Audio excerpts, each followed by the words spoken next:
L'info écho avec Capital. On commence avec l'affaire Areva et les soupçons de corruption aux États-Unis.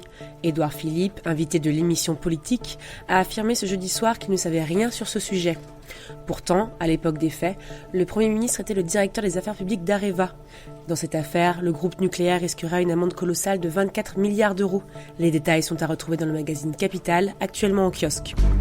Le coup de gueule est poussé par le syndicat Route de France. Il affirme que le réseau routier français est dégradé et donc dangereux. Nid de poule, fissures, mauvaise adhérence. Le président du syndicat rappelle que sur une route usée, la distance de freinage est réduite de moitié.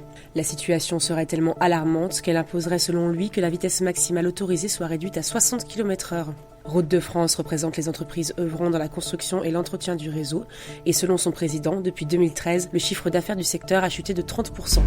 Le chiffre du jour, 11%. C'est la baisse attendue de l'action Tesla à Wall Street ce vendredi. Les investisseurs ont vivement réagi à la décision du gendarme boursier américain qui compte poursuivre en justice Elon Musk. Ce dernier est accusé d'avoir trompé les investisseurs en évoquant un retrait de la bourse sur Twitter.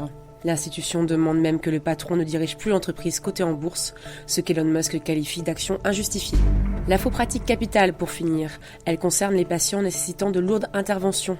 Actuellement, ils doivent payer un forfait de 18 € si le tarif des actes dépasse 120 €.